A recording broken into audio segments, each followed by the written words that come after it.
So it's that time of year where I take you through what is in my wallet, what are the cards and other things that I'm using when I am out and about spending. And it's not just my actual physical wallet, it's also on my phone as well. And to be fair, most of my spending is done via the digital wallet now. And most of the other things I access are via my phone. So I'm going to switch things around this time and start with what is on my digital wallet. Now I've got an iPhone, and that means I can use the Apple Wallet, the Apple Pay feature, to add on not just banking cards, but also many other ones. Plus there are a few apps as well, which give me access to other things, which historically, in days gone past, would have been in my wallet. And my wallet used to be pretty bulky, and it's really slimmed down so much now, thanks to what I can put on to my phone instead. Now, you can actually have, card-wise, a huge number of cards. In fact, since iOS 17, there is no limit to the number of cards you can add onto your wallet. From experience, I would say try not to just keep adding them all on, because it does get a little bit of a pain when you are trying to change your card, trying to find something, particularly one of the ones below the bank cards further down. The more things you have on there, potentially like tickets for trains and things like that, then it does take you that a little bit longer to find them. So if you can, slim it down. But I'll take you through what my key ones are.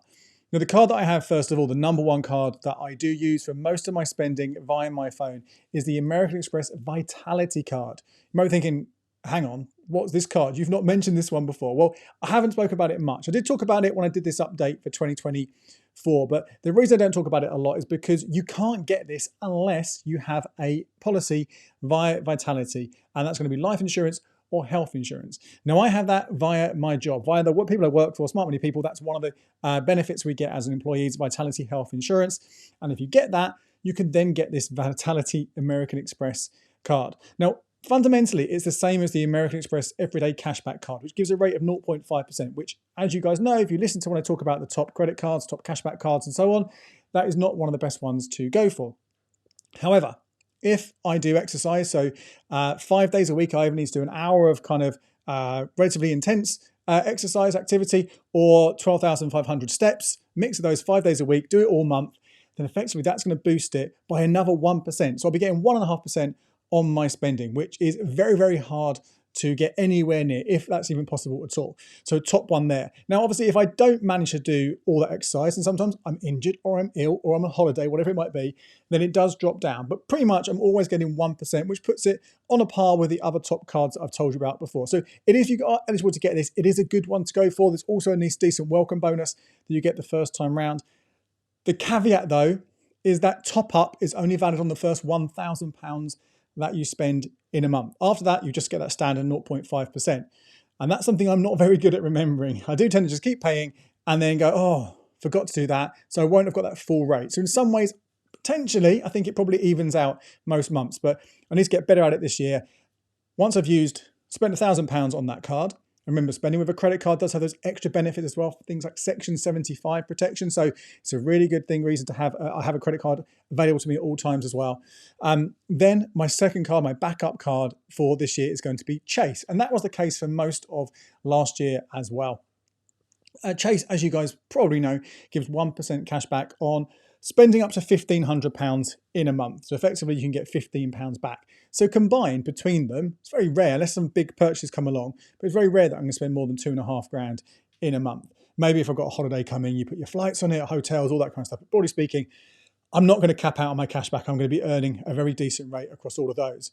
Now, that offer is still ongoing right now, which is great. A year ago, we thought it might be ending, but it didn't. They extended it and added in some terms and conditions, including that I have to add in £1,500 to the account every single month to trigger cashback the following month. So I make sure I do that. And I basically, on my phone, if I don't take American Express for whatever reason, or in theory, if I've gone over that £1,000 spend on that Amex, I just quickly go in and change the card over.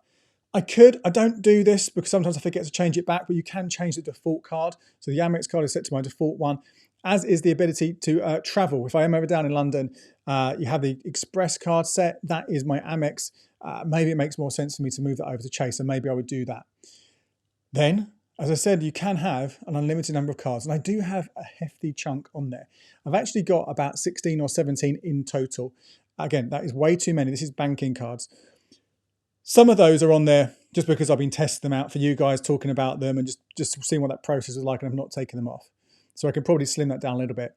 But there are a few more that I add on there because they could be handy to have access to them when I'm out and about spending. Or remember, a lot of the time now, if you're spending on your phone, you can just choose to pay by Apple Pay. So I don't even have to get a card out to type the numbers in or copy it from an app or whatever it might be. I can just select it within the app. So it's good to have them in there already.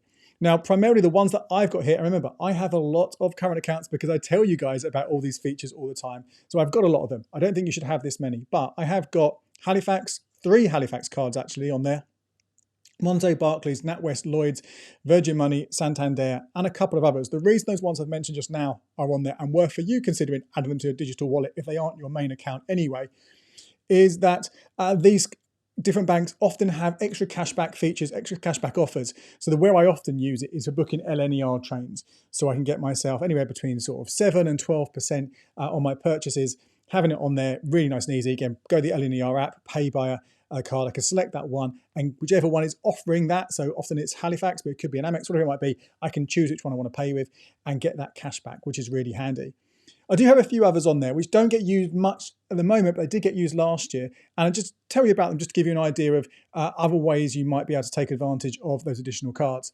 I had Hyperjar. Now, for much of 2024, for about 6 months from, let's say, February until September, August, September time, that was giving me a decent rate of cash back, I think about 1.5% as well. So I actually used that more than the other cards because it wasn't maxed out in the same way that Amex would over £1,000. When they stopped offering that cashback rate, I've stopped using it, but it's still on there. Same with Trading 212. Again, I didn't really use this much, mainly just to see how it works, to tell you guys about it. But that was offering 1.5% for much of 2024. It's back down to 0.5%. So again, can beat that with many of my other cashback cards. So I don't use that. But again, it's on there just in case. So that's the banking cards, but I do have a lot more on my phone as well.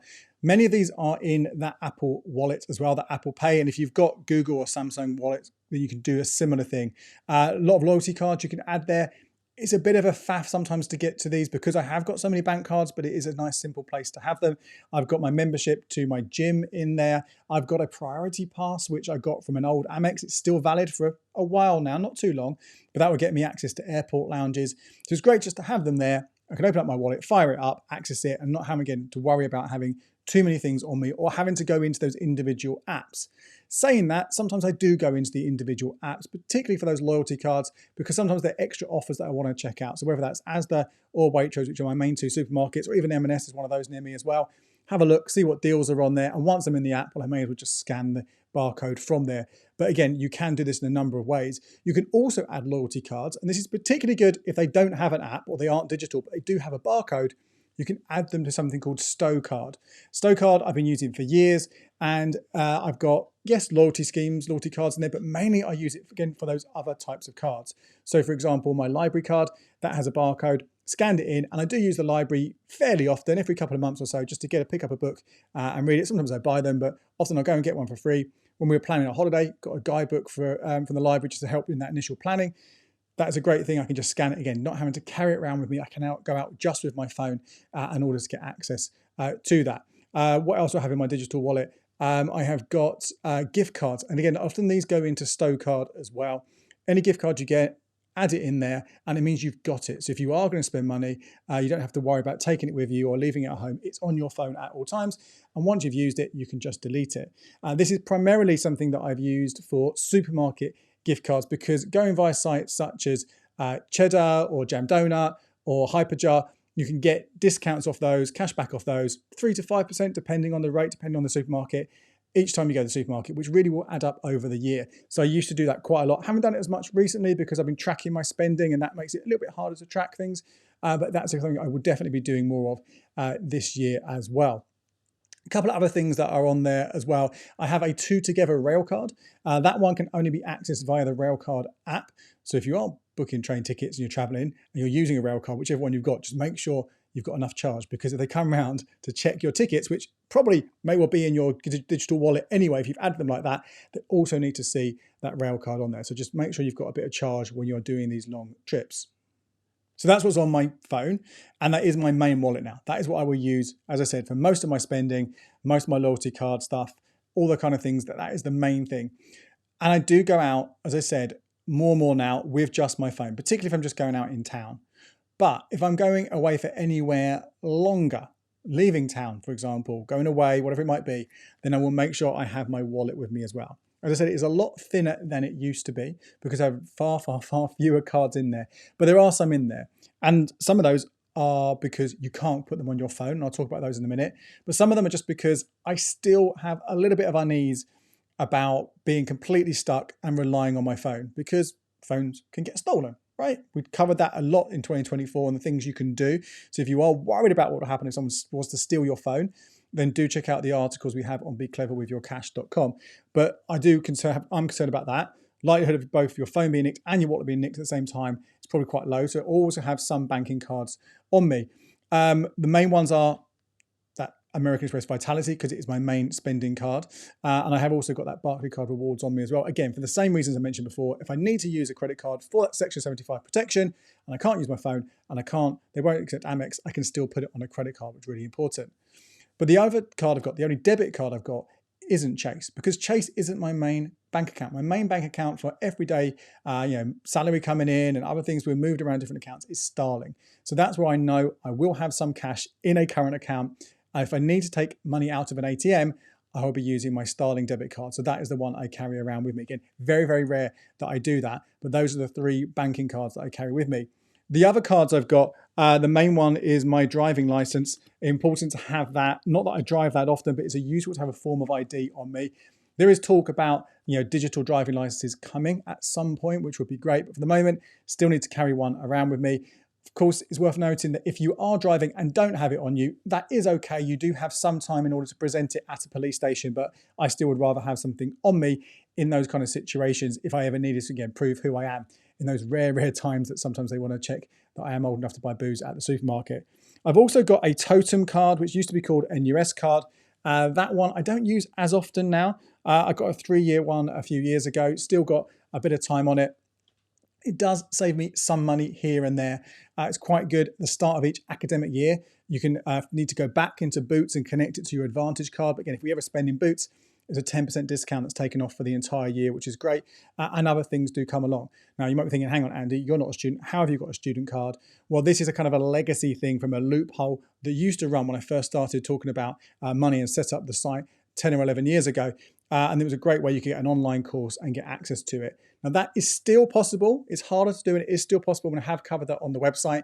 But if you have had it before, you have had an NUS or Totem card in recent years, you have an online account, then you're probably eligible to get an alumni card, which gives you access to those same kind of discounts by having a student card. So definitely look into that, see if you can get it. And again, having it on my phone just makes life so much easier. There probably is an app. I haven't looked into it, but I don't mind that having one extra thing in there.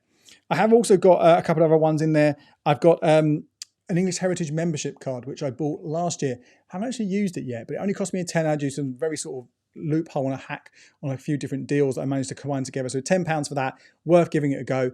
Hopefully I will use it before it expires, which isn't always the easiest thing to do, but I'm carrying that around with me just in case.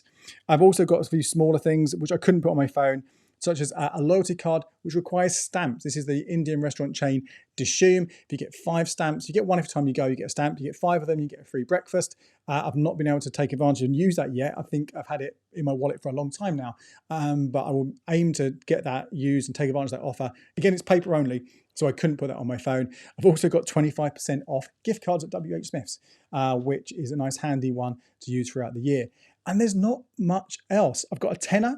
Don't use cash very often, but every now and again it's handy to have some on me just in case. You might remember we had that problem last year, that global IT meltdown, and loads of shops stopped taking cards full stop.